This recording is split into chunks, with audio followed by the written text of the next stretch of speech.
6월에는 뜨거운 태양이 도로 표면을 녹이는 듯했다. 부드러운 바람조차도 무더위를 식힐 수 없었습니다. 파란색 택시는 먼지와 연기를 남기며 고속도로를 질주했다.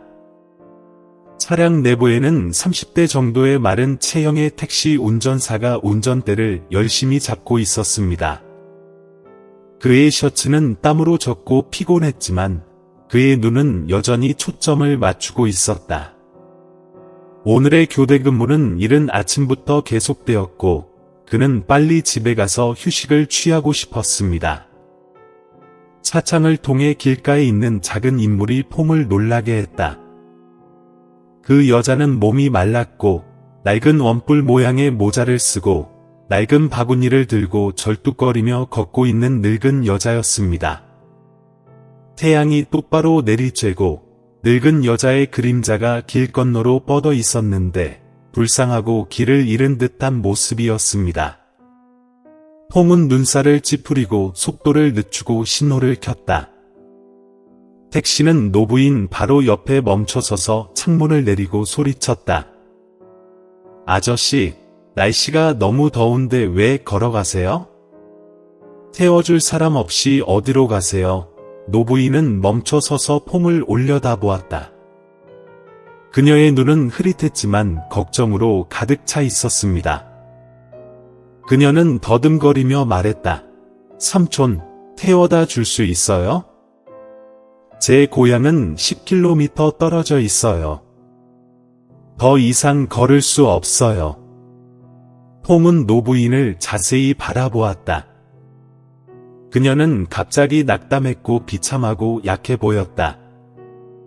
그는 몇 초 동안 망설였다. 그의 교대 근무는 거의 끝났지만 그는 노부인을 햇빛 아래에 놔둘 수가 없었다. 좋아요.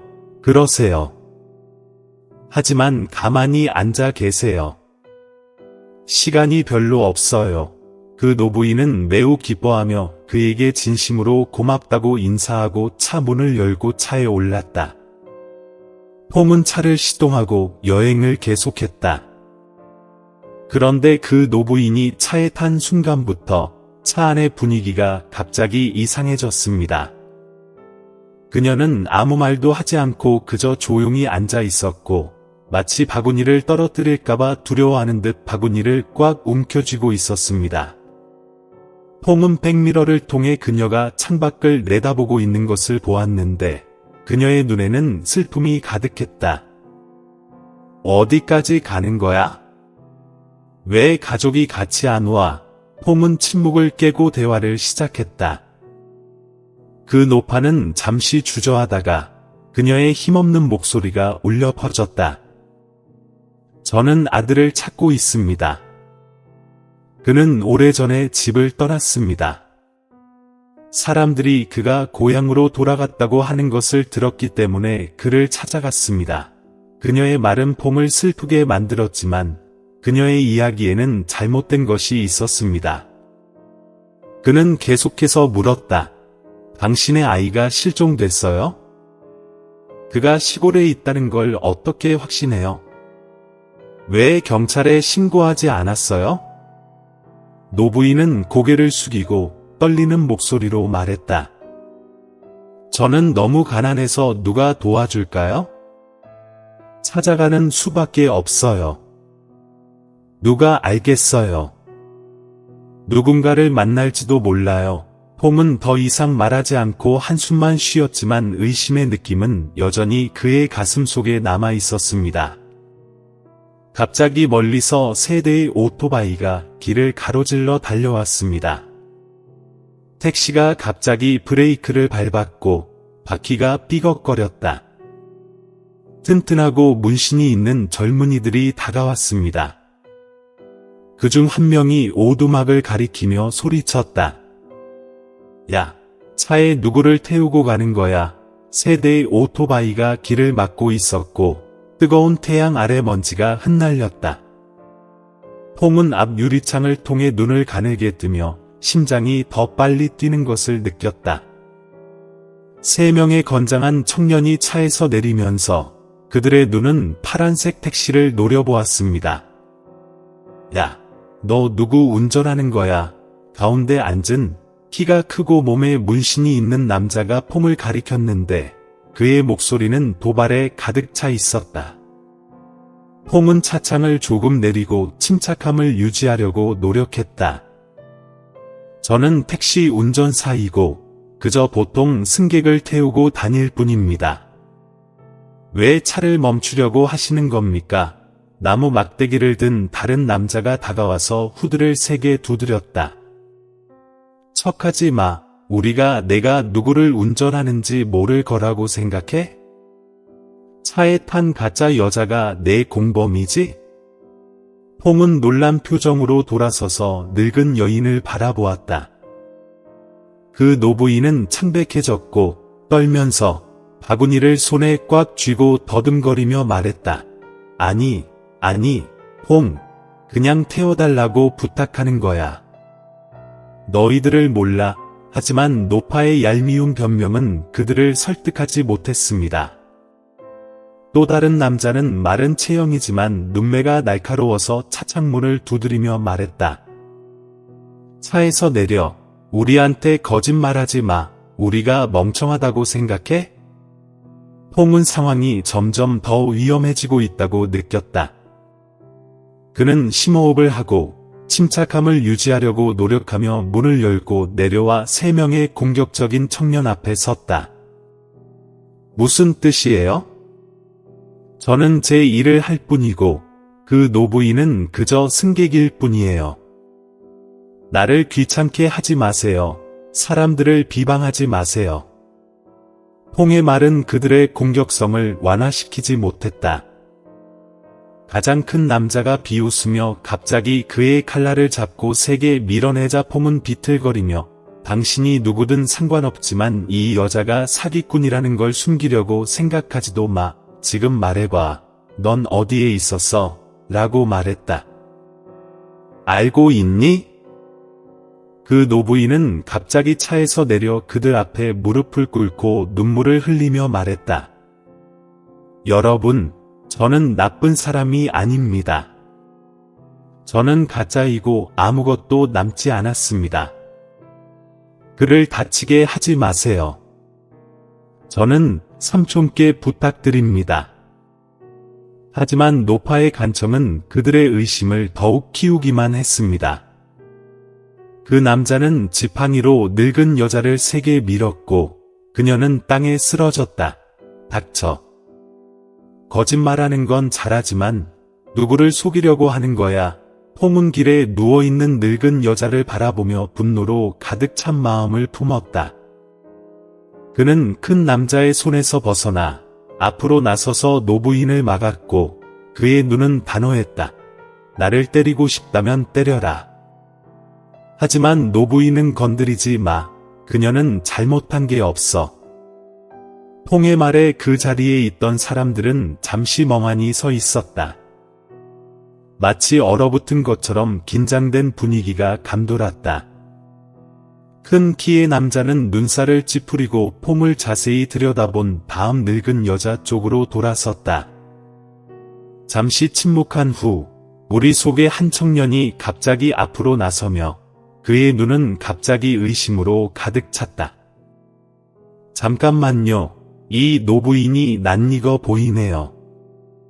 그녀가 반얀트리 페리 선착장 근처에 살았던 적이 있나요?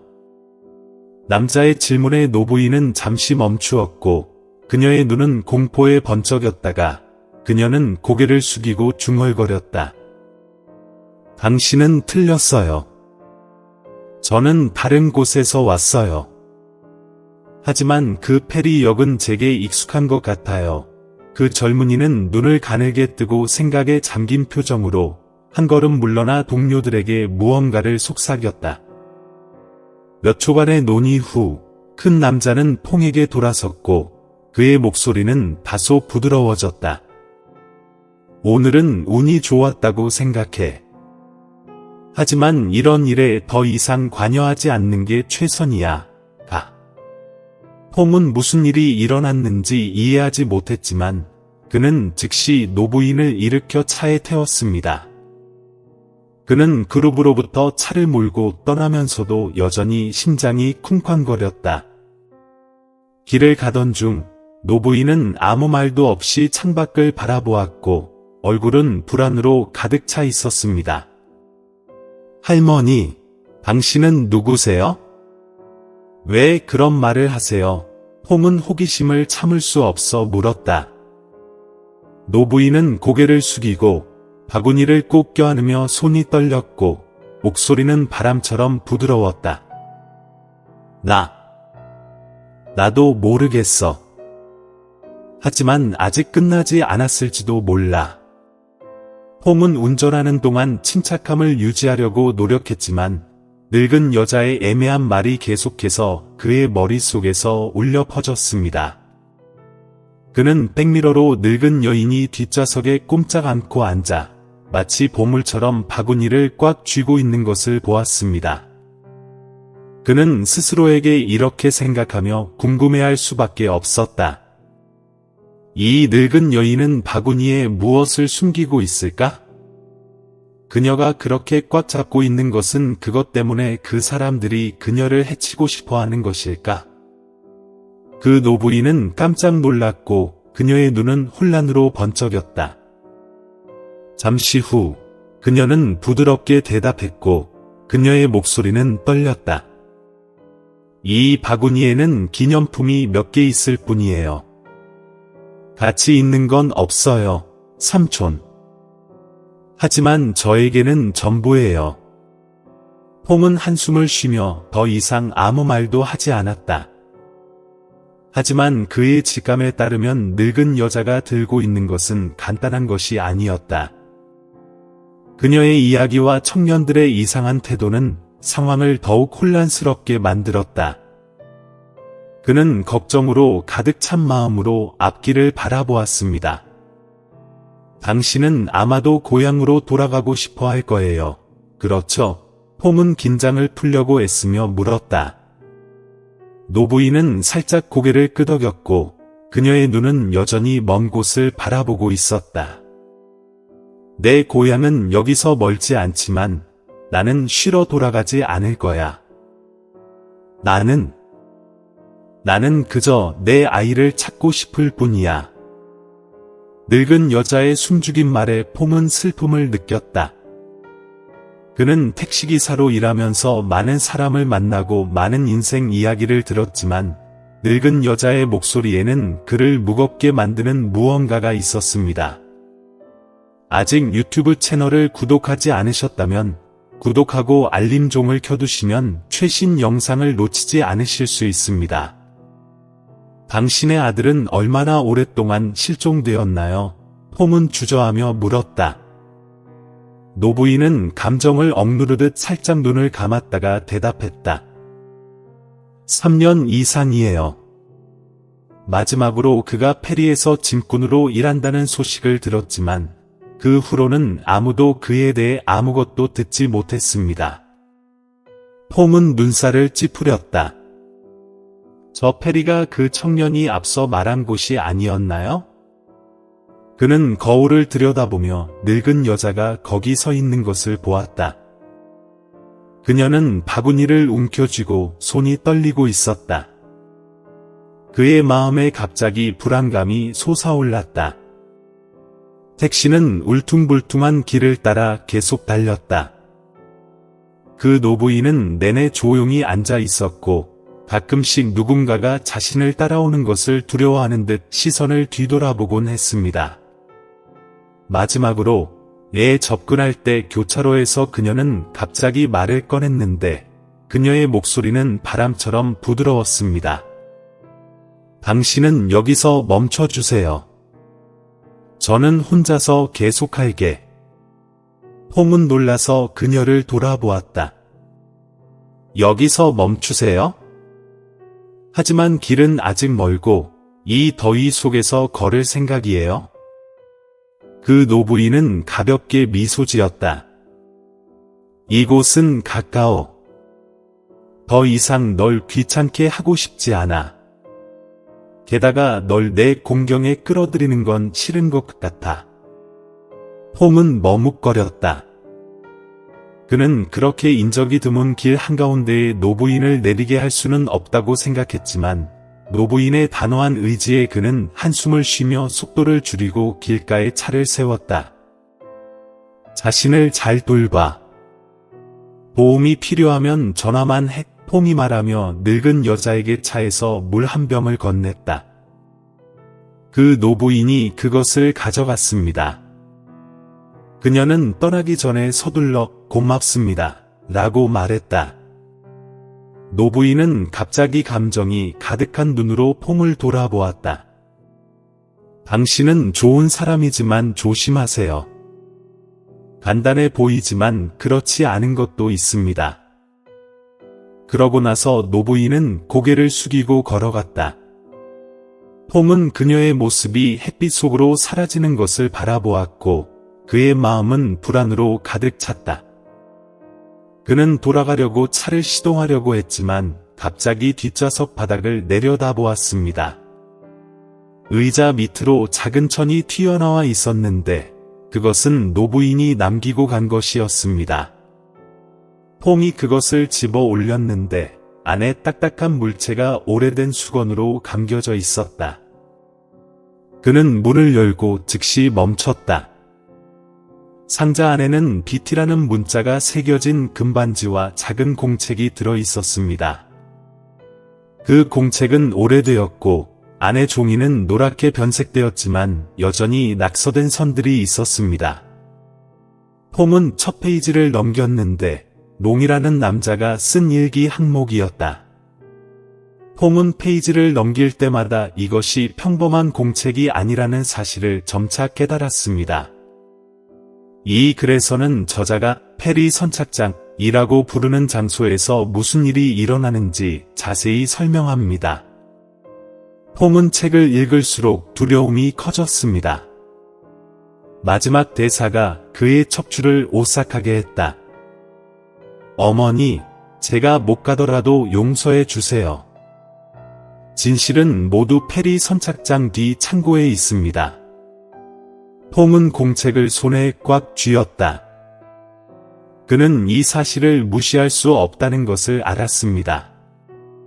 폼은 차 안에 앉아 공책의 마지막 줄에 시선을 고정한 채 심장이 쿵쾅거렸다. 두려움 때문인지 호기심 때문인지 알 수 없었다. 페리 뒤에 있는 창고라는 문구가 그의 머릿속에서 끊임없이 반복되었다. 저게 좀 전에 청년이 언급한 페리가 아닌가요? 폼은 궁금해졌다. 그는 손에 끼고 있는 BT라는 글자가 새겨진 금반지를 내려다보았다. 조각품은 매우 정교하지만 시간이 지나면서 낡아졌습니다. 이 반지가 노부인이나 일기작가와 무슨 상관이 있나요? 언급된 진실의 일부인가요? 폼은 책과 반지를 주머니에 넣고 차를 시동하고 운전에 떠났다. 하지만 그는 원래 계획대로 집으로 돌아가는 대신 페리 터미널 쪽으로 차를 돌렸습니다. 그의 마음에는 노부인, 그녀의 아들 롱, 그리고 이 공책이 모두 더 큰 이야기 속에 휘말려 있다는 막연한 생각이 스쳐 지나갔고 그것도 지금 피할 수는 없었다. 폼이 페리에 도착했을 때는 벌써 늦어지고 있었습니다. 이곳은 외딴 지역으로 지나가는 사람이 몇 명뿐인 곳입니다. 강둑을 따라 작은 배들이 정박해 있고 양쪽으로 오래된 목조 주택이 몇 채 흩어져 있습니다. 폼은 엔진을 끄고 차에서 내렸다. 그는 부두 뒤에 있는 창고에 대해 주변 사람들에게 물어보려고 했습니다. 하지만 대부분은 고개를 저거나 그를 조심스럽게 바라보기만 했습니다. 그가 포기하려던 순간 한 노인이 천천히 배를 저어 해안으로 향하면서 폼을 의심스러운 눈빛으로 바라보았습니다. 어떤 창고를 찾으시나요? 그 노인은 쉰 목소리로 물었다. 폼은 놀랐다. 예상치 못한 질문에 그는 잠시 혼란스러웠지만 금세 진정했다. 네, 여기 오래된 창고가 있다고 들었어요. 승객 중 한 명의 친척과 관련된 무언가를 찾아야 해요. 폼은 너무 많은 것을 밝히고 싶지 않아 애매하게 말했다. 그 노인은 오랫동안 폼을 말없이 바라보더니 가볍게 한숨을 쉬었다. 그 창고는 오래전에 버려졌지만 거기 가면 안 돼. 위험하거든. 위험해요. 폼은 눈살을 찌푸렸다. 예전에는 그곳에서 나쁜 일이 많이 일어났습니다. 누군가가 밀수로 죽었다는 소문이 있습니다. 그 후 창고는 버려졌습니다. 하지만 최근에 낯선 사람들이 오고 가는 것을 보았는데 무슨 일을 하는지 모릅니다. 노인의 말은 폼의 호기심을 더욱 키우고 있었다. 그는 그에게 고맙다고 말하고 직접 창고로 가기로 결정했습니다. 이제 어두워지고 있었습니다. 붉은 노을이 그 광경을 뒤덮으며 이상한 우울함이 느껴졌다. 퐁의 눈앞에 오래된 창고가 나타났다. 무성한 나무들 사이에 숨겨져 있었다. 녹슨 철문은 반쯤 열려 있었고 벽은 먼지로 얼룩져 있었습니다. 그 공간은 너무 조용해서 바람에 나뭇잎이 흔들리는 소리만 들릴 뿐이었습니다. 퐁은 차에서 손전등을 꺼내고 걸어가 창고 문을 열었다. 경첩은 경고처럼 끔찍하게 삐걱거렸다. 그는 안으로 들어갔고 손전등 불빛이 어두운 구석구석을 비추었다. 모든 것이 부서지고 먼지로 뒤덮여 있었습니다. 폼은 더 깊이 들어갔고 빛은 방구석에 쌓인 오래된 자루더미에서 멈췄다. 폼이 몸을 굽혀 확인하려 하자 뒤에서 이상한 소리가 들렸다. 그는 놀라서 돌아섰다. 손전등으로 어둠 속을 비춰보았지만 아무것도 보이지 않았습니다. 폼은 진정하려고 노력했지만 직감적으로 누군가가 자신을 쫓고 있다는 것을 느꼈습니다. 아직 유튜브 채널을 구독하지 않으셨다면 구독하고 알림종을 켜두시면 최신 영상을 놓치지 않으실 수 있습니다. 거기 누구 있어요? 폼이 물었습니다. 그의 목소리가 공간에 울려 퍼졌고 대답은 없었다. 오직 섬뜩한 침묵만 흘렀다. 그런데 그가 자루더미로 돌아가려는 순간 문에서 큰 소리가 들렸습니다. 폼은 깜짝 놀라 소리가 나는 방향을 바라보았다. 이번에는 그는 문 뒤에 숨어있는 남자의 모습을 분명히 보았다. 누군가 이리 나와. 폼은 목소리를 차분하게 유지하려고 노력하며 소리쳤다. 그 남자가 그림자 속에서 나왔다. 손전등으로 비추어 보면 얼굴이 불분명하다. 그는 검은 코트를 입고 야구 모자를 썼는데 모자는 얼굴 대부분을 가렸다. 그는 아무 말도 하지 않고 차가운 눈으로 폼을 바라보며 서 있을 뿐이었다. 폼은 척추에 오한이 드는 것을 느꼈다. 그는 손전등을 꽉 잡고 한 걸음 뒤로 물러섰다. 난 문제를 일으키려고 온 게 아니야. 여기가 내 자리라면 나는 바로 떠날 거야. 그 남자는 아무 말도 하지 않았다. 하지만 그는 눈 깜짝할 새의 재킷에서 작은 칼을 꺼내 퐁에게 달려들었다. 퐁은 소리를 지르며 간신히 공격을 피했다. 칼이 그의 손을 스쳤고 그의 셔츠에 작은 찢어짐이 생겼다. 퐁은 생각 없이 그에게 손전등을 던지고 창고 밖으로 달려나갔다. 그의 뒤를 따라오는 발소리에 퐁의 심장이 쿵쾅거리게 뛰었다. 밖이 어두워서 상황은 더욱 위험해졌습니다. 퐁은 헐떡이며 달리면서 자신이 무슨 짓을 저지른 건지 궁금해했습니다. 하지만 그는 깊은 곳에서 자신의 손에 있는 노트와 반지가 큰 비밀을 담고 있다는 것을 알고 있었고 그 비밀이 그를 포기하게 두지 않았습니다. 퐁은 창고 밖으로 이어지는 울퉁불퉁한 길을 최대한 빨리 달렸다. 희귀한 가로등의 불빛이 주변의 어둠을 더욱 우울하게 만들었습니다. 추적자의 서둘러 달려가는 발소리가 마치 그를 삼키려는 듯이 그의 바로 뒤에서 울려 퍼졌다. 퐁의 심장은 한 걸음 내디딜 때마다 더 빨리 뛰었고 마치 가슴 속에서 터질 듯한 느낌이 들었다. 퐁은 재빨리 뒤를 돌아다 보았다. 칼을 든 남자가 아직도 그를 따라오고 있었습니다. 어둠 속에서 포식자처럼 눈이 빛납니다. 퐁은 영원히 달릴 수는 없다는 걸 알았지만 그들과 마주하기 위해 멈췄다면 자신이 위험에 처하게 될 거라는 걸 깨달았습니다. 그는 탈출구가 필요했습니다. 앞쪽 멀리서 희미한 빛이 보였다. 퐁은 그것이 나무 뒤에 숨겨진 작은 집이라는 것을 깨달았습니다. 그는 그 빛을 향해 달려가기 위해 온 힘을 다했습니다. 그는 문에 다다르자 큰 소리로 두드리며 누군가 안에 있기를 바랐다. 거기 누구 있어? 도와줘. 답변이 없습니다. 퐁이 문을 밀어 열었다. 안은 어두웠고 사람 하나 보이지 않았다. 그는 잠시 망설였지만 뒤에서 들려오는 발소리가 시간이 없다는 것을 일깨워 주었다. 퐁이 들어와서 문을 꼭 닫고 급히 걸쇠를 잠갔습니다. 그 작은 집은 방이 하나뿐이었고 지저분했으며 먼지가 덮여 있었습니다. 퐁의 손에서 굴러오는 손전등 불빛이 버려진 곳처럼 보이는 얼룩덜룩한 벽을 비췄다. 그는 뒤로 물러나면서 소리를 내지 않으려고 숨을 참았다. 문 바깥에서 들리던 발소리가 느려지다가 멈췄다. 퐁은 귀를 기울여 들었다.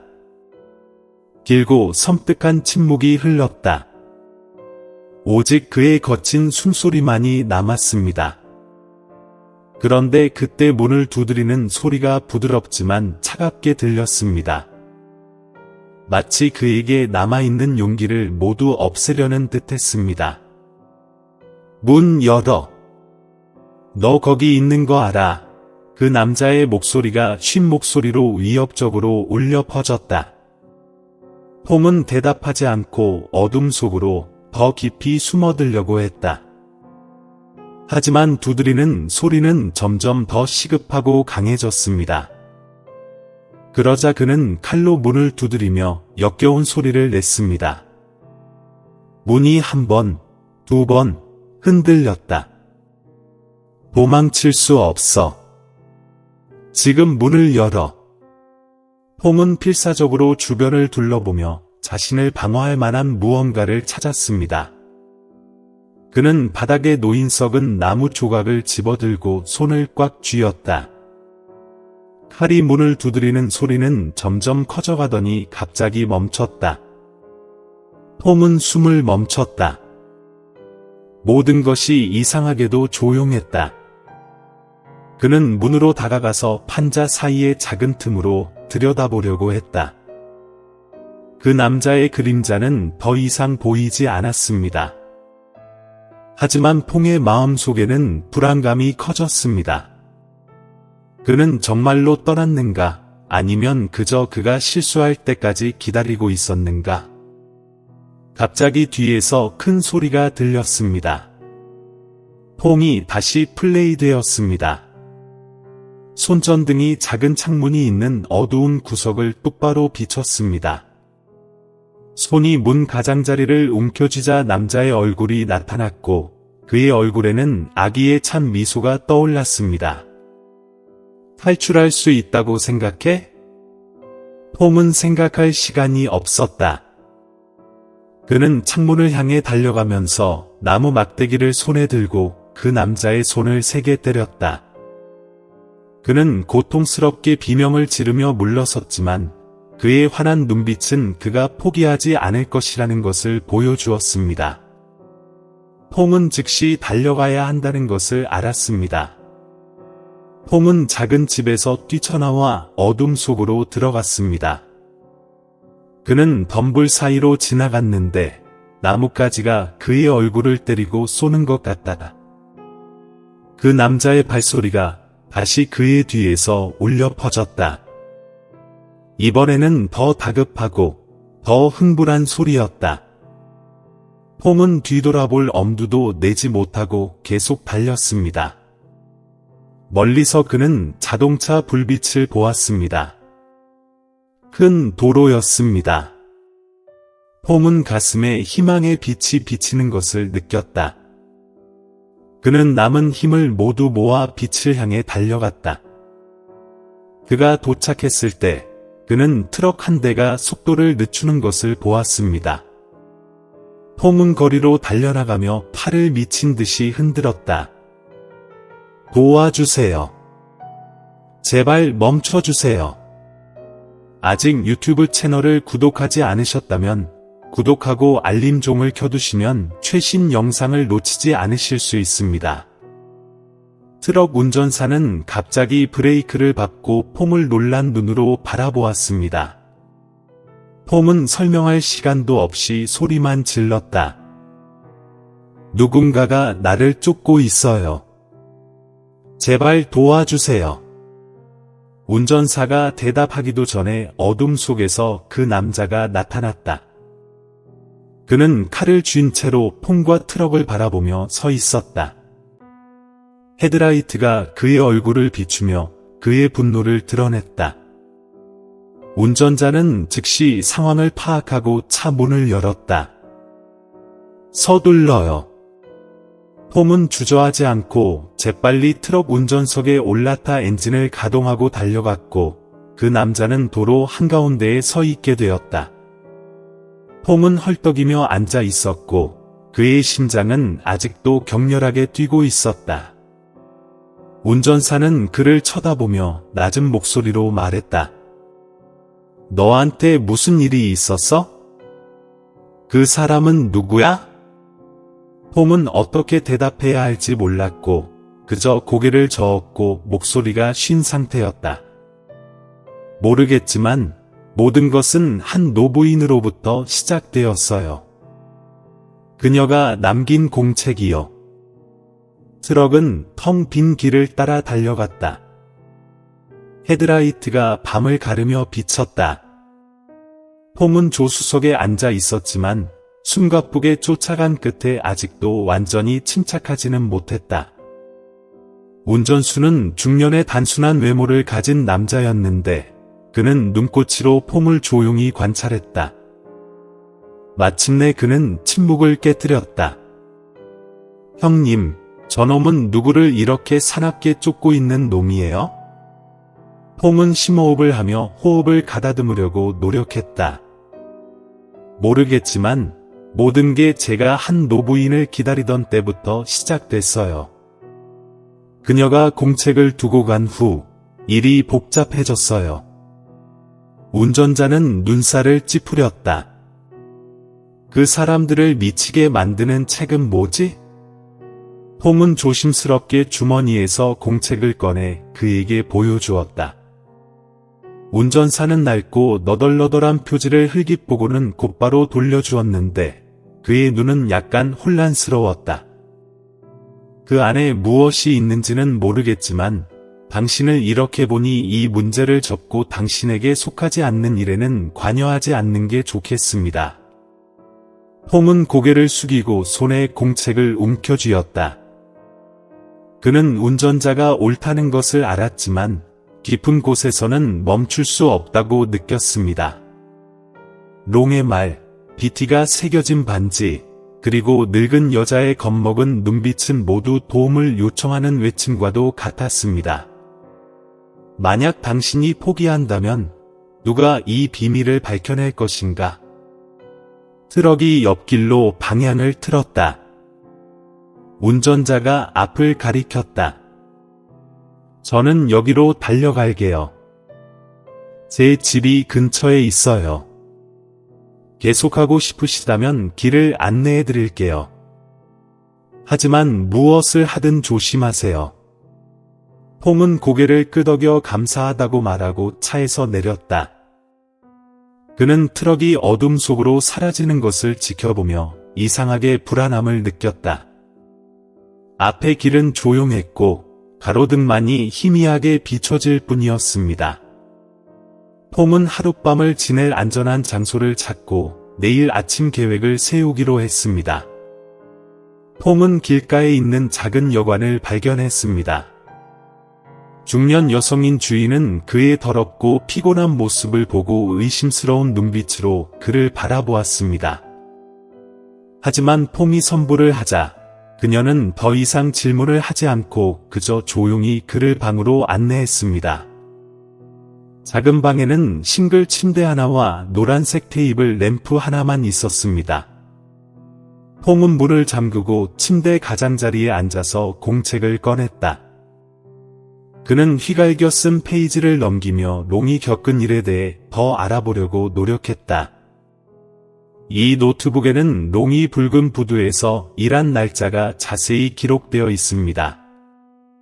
처음에는 평범한 짐꾼 일이었는데 롱은 점차 유력한 사람들이 강제로 가담한 대규모 밀수 조직을 발견하게 되었다.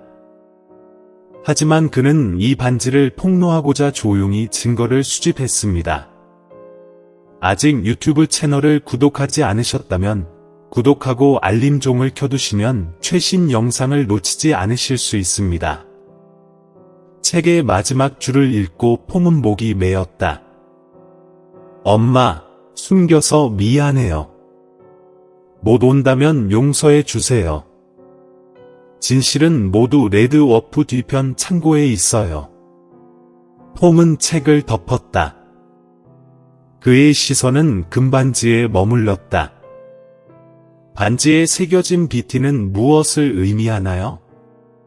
이게 롱이 남긴 중요한 단서일까? 바로 그때 문 밖에서 가벼운 소리가 들렸습니다. 퐁은 놀라서 일어섰다.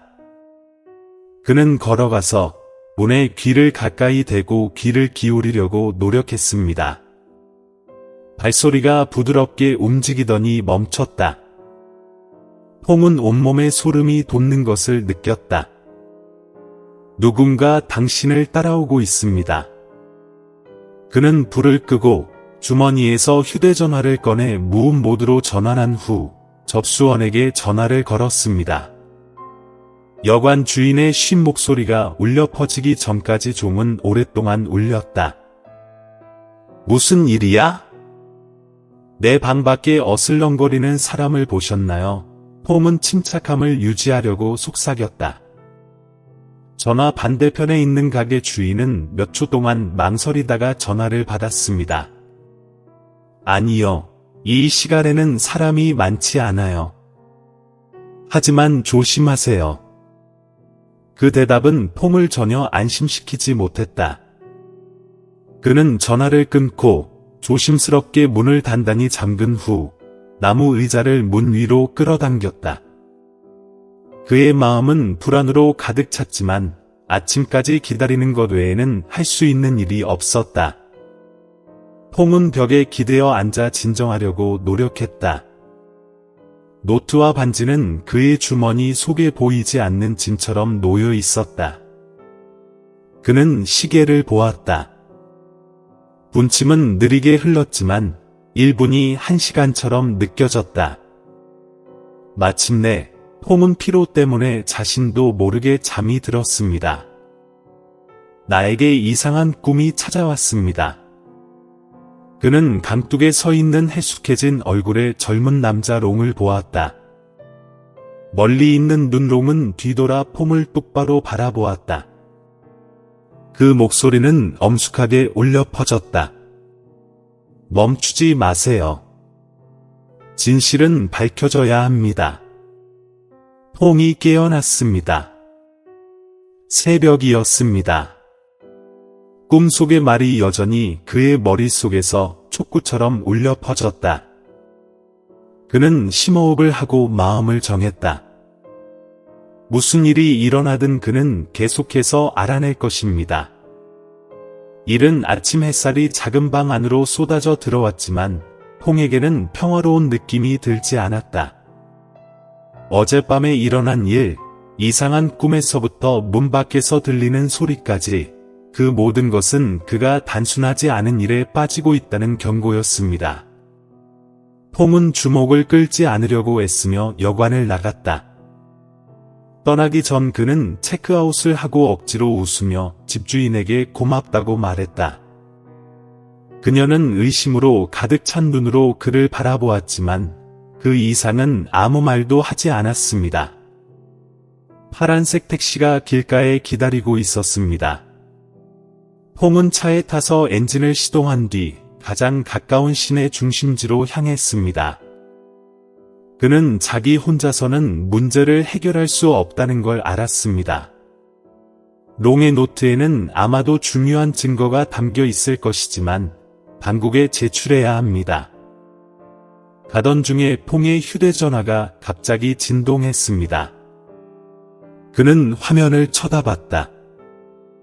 이상한 숫자였다. 잠시 망설인 후 퐁은 듣기를 눌렀다. 안녕하세요. 전화의 반대편에서는 쉰 목소리로 차가운 남자의 목소리가 들렸습니다. 당신은 당신이 잡아서는 안 될 것을 잡고 있습니다. 그것을 넘겨주세요. 아니면... 퐁이 말을 가로채며 분노에 찬 목소리로 말했다. 당신은 누구야? 무엇을 원하니? 그 남자는 웃었다. 건조한 웃음소리가 스피커폰을 통해 흘러나왔다. 나는 인내심이 없는 사람이야. 그 책을 간직한다면 평화롭게 살 수 있을 거라고 기대하지 마.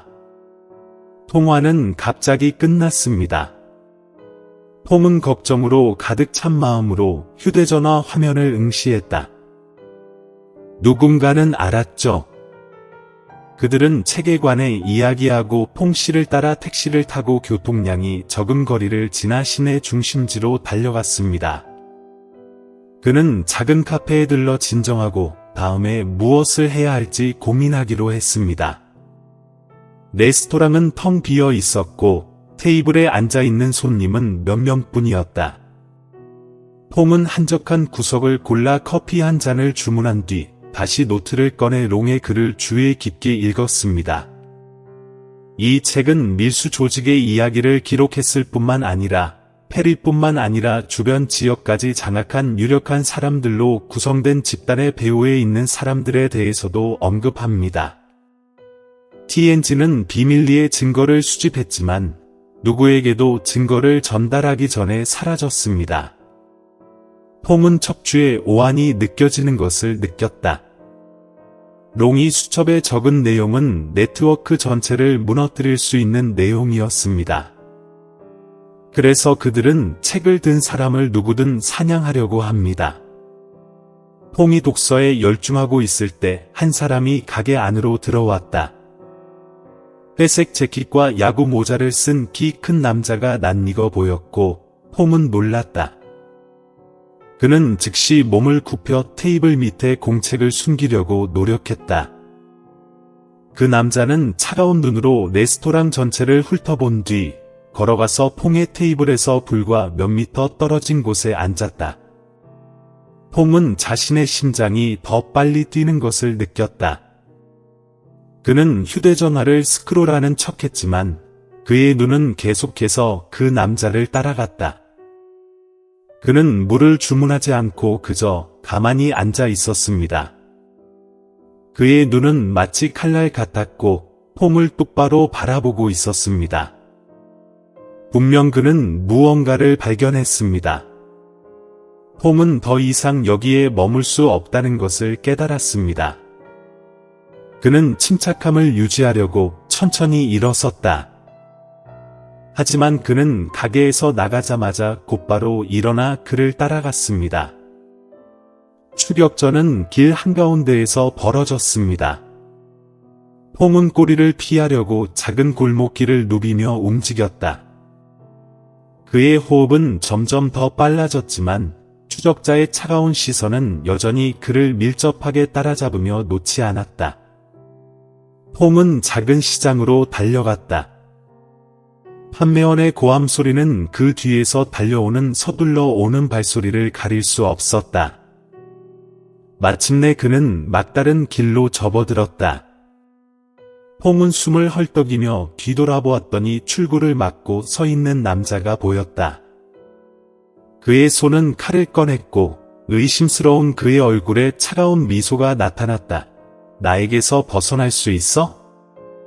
빨리 책을 줘. 퐁은 뒤로 물러나면서 등을 벽에 대고 주먹을 꽉 쥐고 침착함을 유지하려고 노력했다.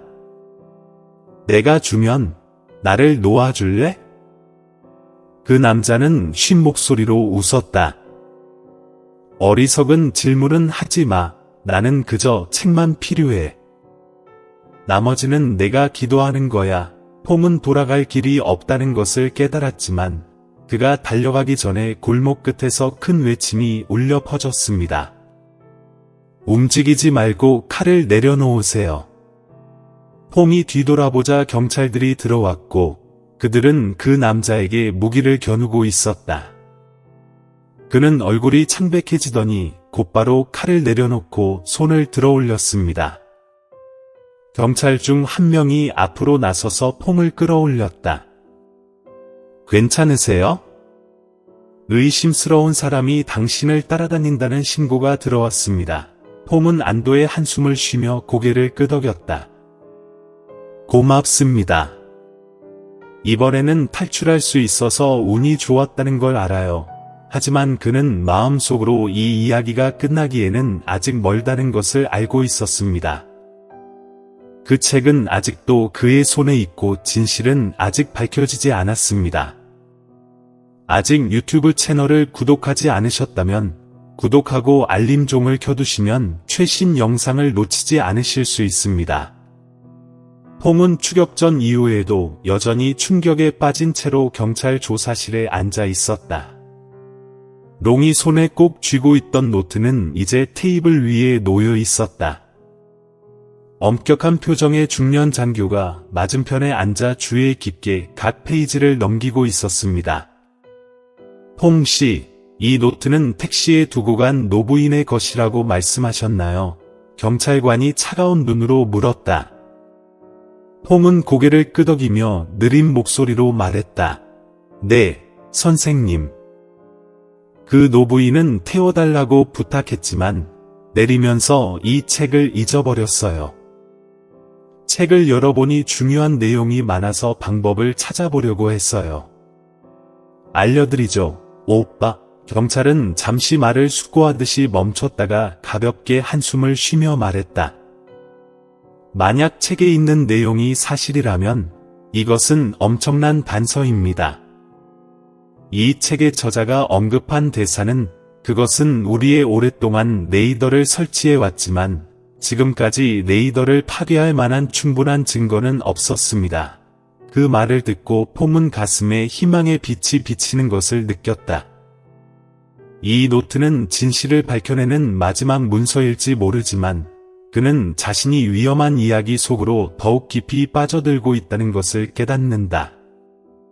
퐁의 말을 들은 퐁은 마을에 머물러 조사를 돕도록 요청받았습니다. 그는 그 생각이 불편하기는 했지만 다른 선택의 여지가 없다는 것을 알고 있었습니다. 경찰도 그를 보호하기 위해 사람을 보냈지만 퐁은 이 조직의 배후에 있는 사람들이 쉽게 포기하지 않을 것임을 분명히 알고 있었습니다. 그날 저녁, 퐁은 경찰 게스트하우스의 침대에 누워서 천장을 바라보고 있었습니다. 최근의 사건들이 마치 끝나지 않는 영화 필름처럼 그의 머릿속에서 계속 반복되었다. 그는 늙은 여자, 공책, 그리고 자신을 쫓았던 남자들에 대해 생각했다. 하지만 무엇보다도 그는 꿈에 나오던 롱이라는 젊은이를 생각했습니다. 그는 늘 퐁을 괴롭혔습니다. 해숙해진 얼굴, 슬픈 눈, 도움을 요청하는 듯한 목소리, 롱은 무엇을 했고 왜 진실을 폭로하기 위해 자신의 목숨을 희생해야 했는가?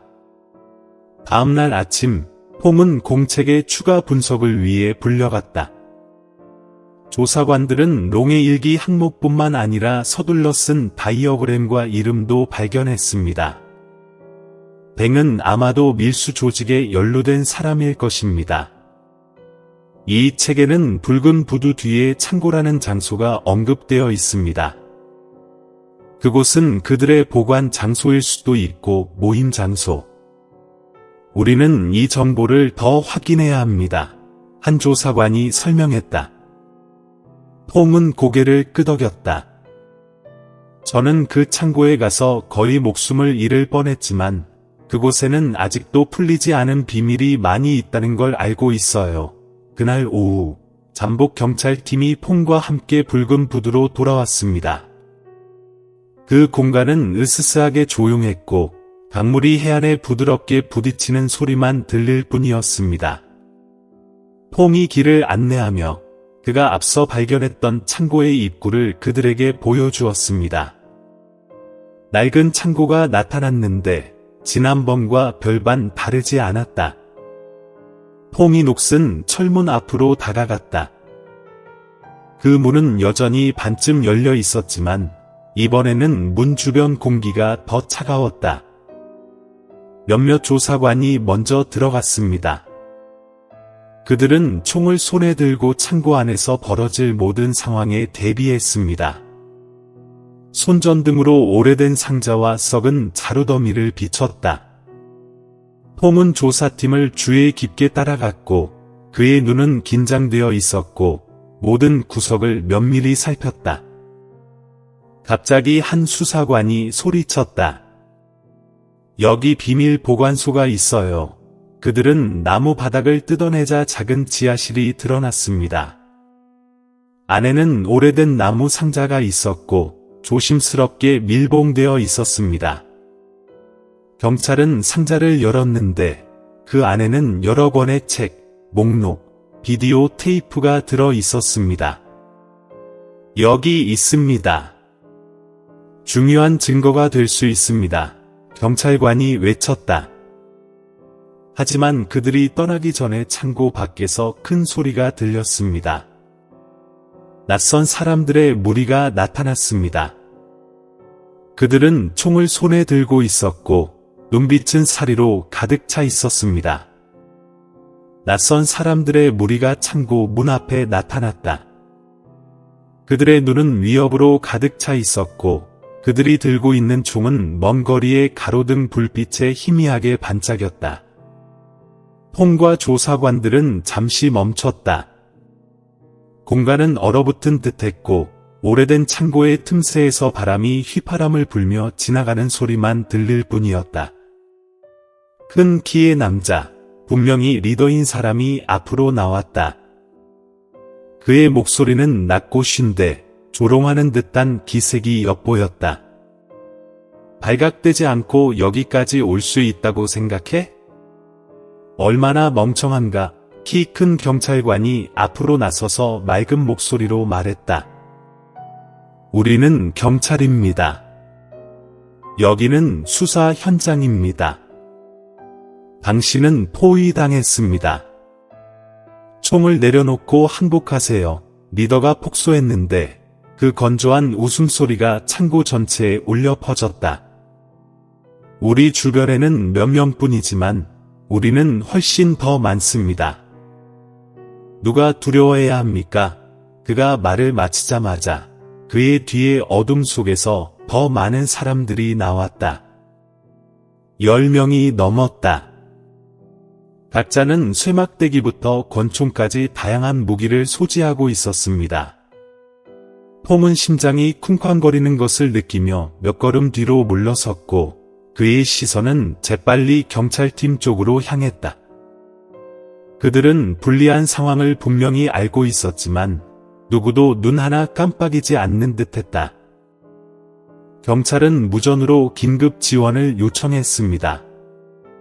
리더는 한 걸음 앞으로 나아갔고 그의 눈은 공기를 둘로 가르는 듯 차가웠다. 나는 피를 흘리고 싶지 않아. 그 상자를 내밀어. 그러면 너희들을 내버려 둘게. 경찰은 대응하지 않고 단지 한 걸음 물러나서 팀원들에게 나무 상자를 보호하라고 신호했습니다. 그들의 결의를 보고 지도자는 소리쳤다.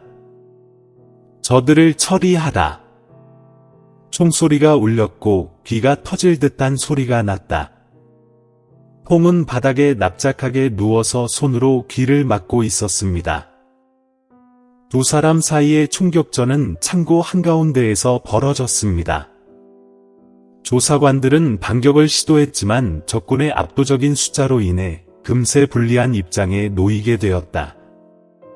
폼은 자신이 전혀 준비되지 않은 전투의 한가운데에 갇힌 것 같은 기분을 느꼈습니다.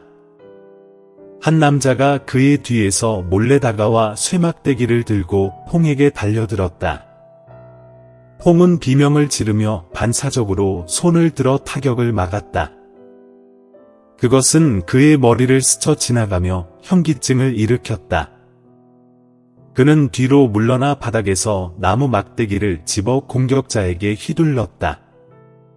막대기가 남자의 손을 때려 그를 쓰러뜨렸지만 그는 오래 버틸 수 없을 거라는 걸 알았습니다. 상자를 빨리 내려놓으세요. 리더가 경찰팀을 향해 직접 소리쳤다. 경찰관 한 명이 그를 보호하기 위해 달려나갔지만 불행히도 부상을 입고 바닥에 쓰러졌습니다. 폼은 모든 것이 느려지는 것을 느꼈다. 그는 조사관의 발치에 놓인 나무 상자를 바라보더니 다가오는 공격자들을 바라보았다. 폼의 마음에 대담한 결정이 번쩍였다. 그는 나무 상자를 움켜쥐고 창고 문 밖으로 달려나갔다. 리더의 함성 소리가 그의 뒤에서 울려 퍼지며 그를 쫓아갔다. 폼은 텅 빈 땅을 가로질러 달려갔다. 한 걸음 한 걸음 내디딜 때마다 마치 세상의 무게가 그의 어깨에 얹어 있는 것 같다. 그의 등 뒤에서는 추적자들의 발소리가 점점 더 가까이 울려 퍼졌다. 깜깜한 어둠 속에서 멀리서 깜박이는 가로등만이 길을 밝힐 뿐이었습니다. 폼은 큰 길에 다다르자 경찰차가 불빛을 번쩍이며 자신을 향해 달려오는 것을 보았습니다. 그는 큰 소리로 외치며 손을 흔들어 도움을 요청했다. 차가 멈추자 경찰 2명이 내려서 폼을 차 안으로 끌어올렸다. 그들은 쫓아가고 있다. 폼은 숨을 헐떡이며 주저없이 뒤를 가리켰다. 경찰차는 빠른 속도로 달려갔다. 추적자들은 멈춰 섰고 그들의 눈은 증오로 가득 찼습니다. 폼은 경찰서로 압송되었습니다. 그는 길을 가면서 상자를 손에 꼭 쥐려고 애썼고 그의 가슴은 여전히 떨렸다. 도착 후 상자는 조사팀에 인계되었습니다. 그들은 그것을 주의 깊게 조사하여 더 중요한 문서를 발견했습니다. 선적 목록, 모역 장소, 특히 그 지역의 높은 지위의 인물과 관련된 증거가 담겨 있었습니다. 한 경찰관이 폼을 바라보며 감사하게 고개를 끄덕였다. 폼 씨, 당신은 훌륭한 일을 했습니다. 당신이 없었다면 우리는 이 중요한 증거를 수집할 수 없었을 겁니다. 폼은 안도의 한숨을 쉬었지만 그의 마음은 여전히 무거웠습니다. 아직 끝나지 않았어요. 그는 이 반지를 만든 사람들이 쉽게 포기하지 않을 거라는 걸 알고 있었습니다. 스릴 넘치는 추격전과 나무 상자에서 발견된 증거 이후 수사는 결정적인 국면으로 접어든다. 폼은 정보 제공자일 뿐만 아니라 중요한 증인이기도 했기 때문에 경찰팀에서 엄격하게 보호받았습니다. 롱의 노트와 서류, 그리고 나무 상자에서 나온 비디오 영상은 대규모 밀수 조직의 전체적인 모습을 보여주었습니다. 그 후 며칠 동안 폼은 조사팀과 함께 신문과 비공개 회의에 참여했습니다. 그는 분석 결과를 통해 롱이 이 증거를 수집하기 위해 목숨을 희생했다는 것을 알게 되었다. 롱은 밀수 조직에 강제로 합류한 짐꾼일 뿐만 아니라 진실을 폭로하기 위해 일어나려는 용감한 사람이기도 합니다. 그는 중요한 문서를 숨기고 노트를 가이드로 남겼습니다. 하지만 불행히도 그는 혼자서는 임무를 완수할 수 없었습니다. 폼은 늙은 여인의 모습을 기억하며 롱이 하는 모든 일이 어머니에 대한 사랑과 그리움에서 비롯되었다는 것을 깨달았습니다. 그는 그 노부인이 이 고통스러운 진실을 알고 있는지 궁금했다. 그녀는 오랜 세월 동안 상실을 겪었고 이제 훨씬 더 가혹한 진실에 직면해야 했습니다.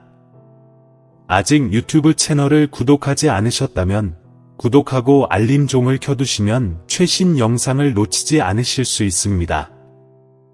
밀수 조직과 관련된 장소에 대한 경찰의 대규모 단속이 있던 날, 폼은 안전한 곳에 머물라는 요청을 받았습니다. 그는 작은 방에 앉아 무거운 마음을 안고 결과를 기다렸다. 한밤중에 동해 전화가 울렸다. 수사팀의 한 임원이 퐁 씨에게 말했듯이 우리는 성공했습니다. 네트워크의 모든 구성원이 체포되었습니다. 리더도 포함해서요. 퐁은 안도의 한숨을 쉬었다. 안도감이 가슴을 가득 채웠다. 하지만 또 다른 생각이 그의 머릿속에 스며들었다. 롱과 같은 사람들은 이 승리를 이루기 위해 얼마나 많은 희생을 치러야 했을까? 며칠 후, 폼은 노부인을 다시 찾기로 결심했습니다. 그는 그것이 그녀를 상처 입힐지도 모른다는 것을 알면서도 그녀에게 모든 진실을 말하고 싶었습니다.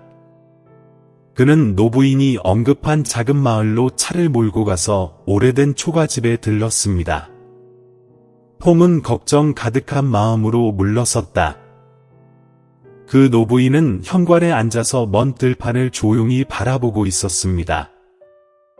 그녀는 폼을 보고 살짝 미소를 지으며 그의 손을 잡고 떨리는 손으로 말했다. 롱 때문에 여기 온 거 맞지? 폼은 고개를 끄덕이고 그녀 옆에 앉았다.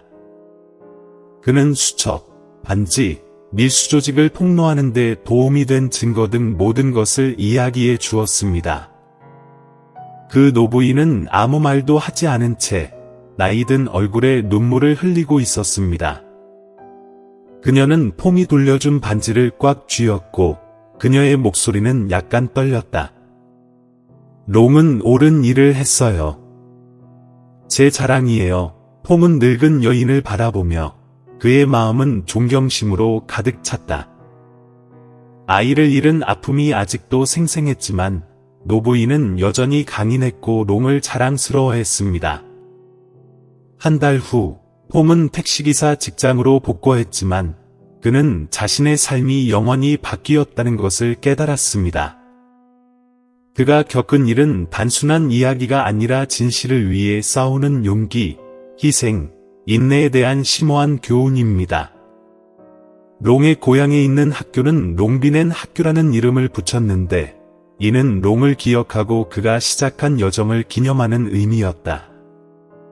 폼은 종종 학교를 방문하여 아이들이 놀고 있는 모습을 지켜보며 마음이 따뜻해지는 것을 느낀다. 그는 롱의 유산이 노트에만 있는 것이 아니라 그가 옅은 노란 햇살 아래서 남긴 가치관에도 담겨 있다는 것을 알고 있었다. 폼은 롱의 무덤을 찾아가 흰 꽃 한 다발을 무덤에 놓고 부드럽게 말했다. 롱, 당신이 시작한 것을 내가 끝냈어요. 편히 쉬세요. 제 할머니와 이 이야기를 아는 모든 사람들은 당신을 항상 자랑스러워할 거예요. 바람은 마치 죽은 사람이 고맙다고 전하는 것처럼 부드럽게 불었습니다. 폼은 오랫동안 거기 서서 푸른 하늘을 올려다보았습니다. 여행은 끝났지만 롱이 남긴 가치는 영원히 모든 사람의 마음속에 살아갈 것입니다.